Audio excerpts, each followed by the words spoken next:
et messieurs les représentants des institutions d'appui à la démocratie, le protocole est honoré de vos femmes et l'Union européenne.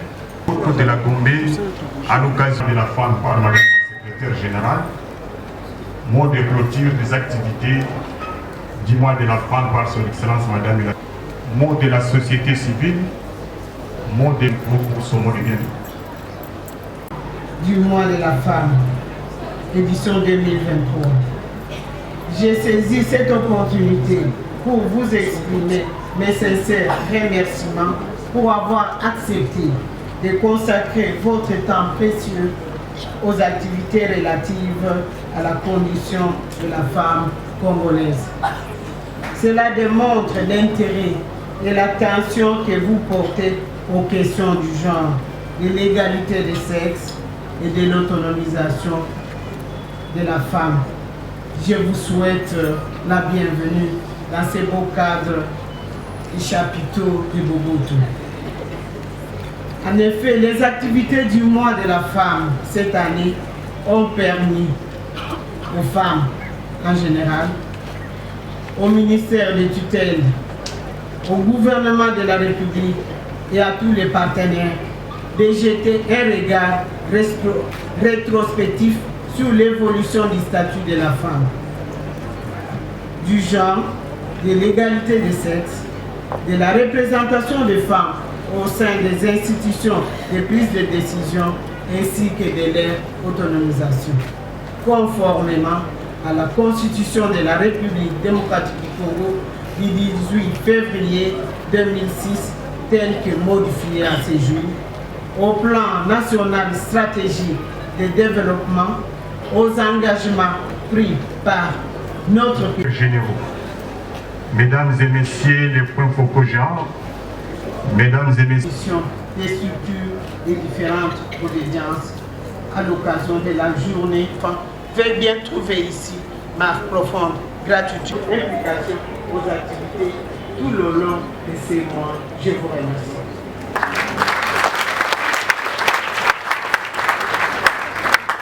Diplomatique. Excellences, Messieurs les Présidents des institutions d'appui à la démocratie, honneur de vous souhaiter une cordiale bienvenue et une agréable journée dans ces bels espaces du chapiteau du Collège Boboto, dans le cadre de la clôture des activités du mois des droits de la femme. L'édition 2020, grâce à la volonté politique manifeste du champion de la chef de l'État, à travers ces mots, toute notre gratitude. À travers la République, grâce à l'appui et accompagnement de leurs partenaires techniques et financiers. Permettez-moi de vous citer quelques-unes et en face leur cheval de bataille pour l'amener pour la sensibilisation, la vulgarisation des institutions d'appui à la démocratie et de partenaires techniques et financiers, chers collègues du système des Nations Unies, mesdames et messieurs, distingués invités. C'est avec joie que je prends la parole en ce jour de clôture des activités du mois de mars consacré à la commémoration des droits des femmes, mais aussi pour la première fois que nous sommes avec notre nouvelle ministre, son Excellence, Maman Mireille Bissau.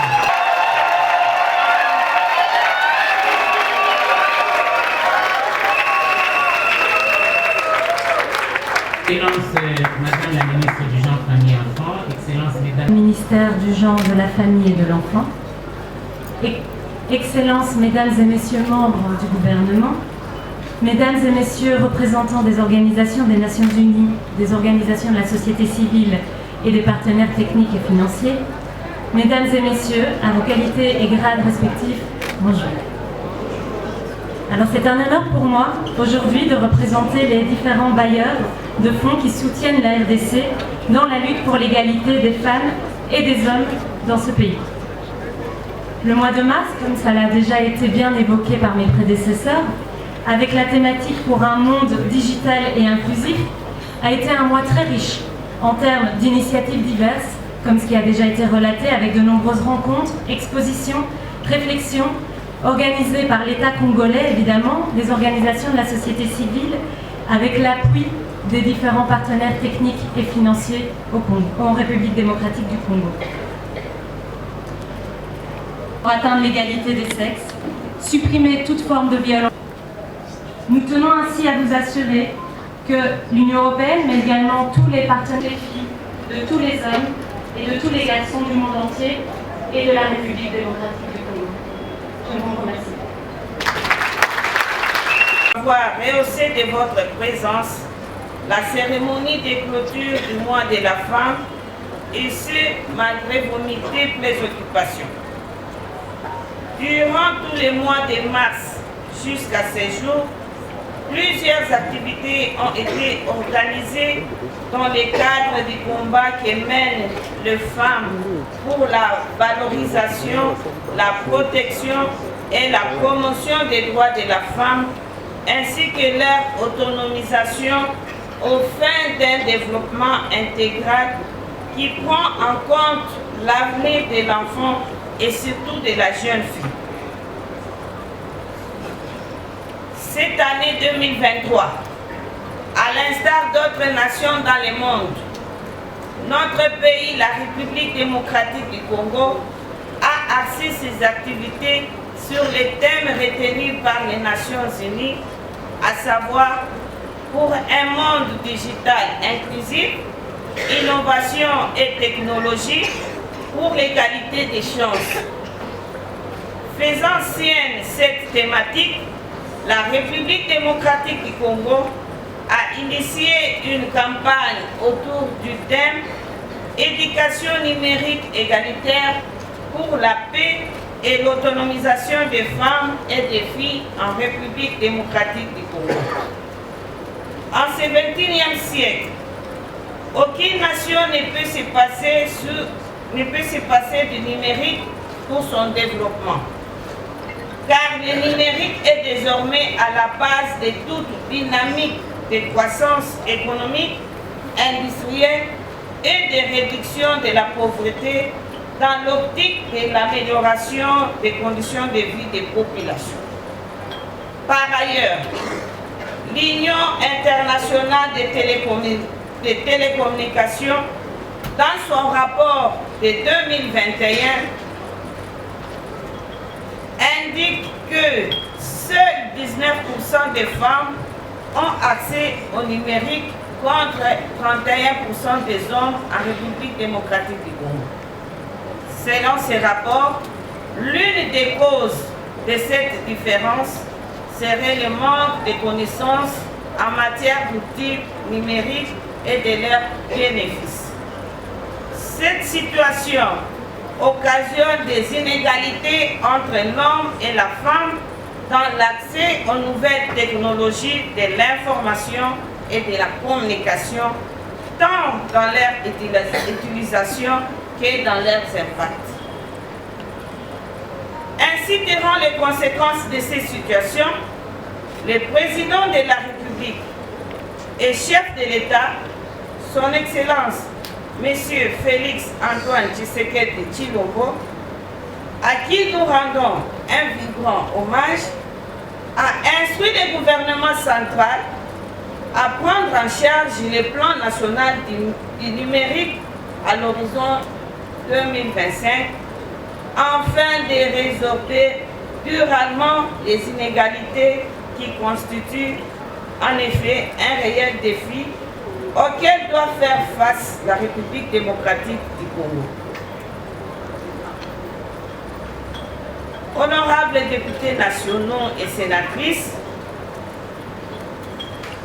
Mesdames et Messieurs distingués invités à vos titres et qualités, nous voici aujourd'hui au terme des activités que nous avions lancées le 8 mars 2023 dans la salle du congrès du Palais du Peuple, avec la présence très remarquée du président de la République.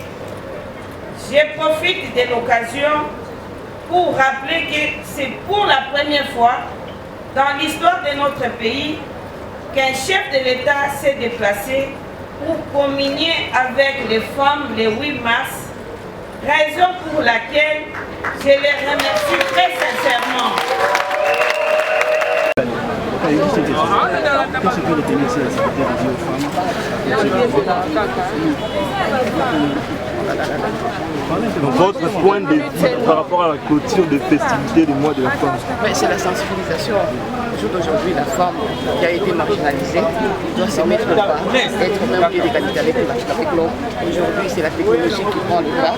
Donc, à l'arrière, elle doit aussi faire comme tout le monde. Et puis, voilà, c'est ça. C'est l'égalité déjà respectée? Non, pas encore, mais nous sommes en voie. Avec le président actuel, franchement, les avancées sont très significatives et nous sommes confiants que ça va aller. De toutes les façons, les numériques, même chez les hommes, il n'y a que 30%. Sur la population, c'est pas beaucoup. C'est pas beaucoup. La sensibilisation ne pas que pour les femmes, mais pour tout le monde, même pour les hommes aussi. Mais beaucoup plus d'accent sur la femme. Parce que la femme, par rapport à l'homme, elle est marginalisée de ces côtés-là. Mais sinon, nous sommes confiants que ça va aller.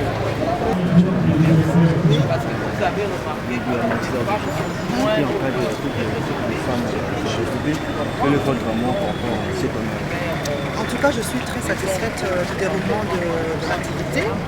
Mais ce que je voudrais ici quand même épingler, c'est qu'il faut absolument que la stratégie nationale de lutte contre les violences basées sur le genre puisse être effective, qu'on puisse l'appliquer en fait. Parce que les femmes souffrent beaucoup, les femmes ont trop souffert. Aujourd'hui, les inégalités basées sur le genre pullulent dans le pays. Il y a même, j'ai vu une vidéo qui circule où il y a un monsieur ou des policiers qui ont arrêté des jeunes filles en train de faire une partouze ou quoi, mais qui leur ont demandé de se dénuder. Vraiment, il faut qu'on apprenne aujourd'hui à respecter la femme congolaise. La femme congolaise doit être respectée par les hommes et par tout le monde. Pourquoi? Parce que tout le monde, tous les hommes dépendent des femmes pour naître. Vous voyez, tous les hommes ont des amis, tous les hommes ont des femmes, tous les hommes ont des mères, tous les hommes ont des cousines, tous les hommes ont des sœurs. Pourquoi ces hommes-là ne peuvent-ils pas respecter la femme? Nous sommes vraiment contre ces pratiques-là et nous demandons à ce que les autorités puissent faire leur travail. Aujourd'hui, on a travaillé, il y avait des travaux, nous sommes très contents du déroulement de l'activité et nous espérons vraiment que nous aurons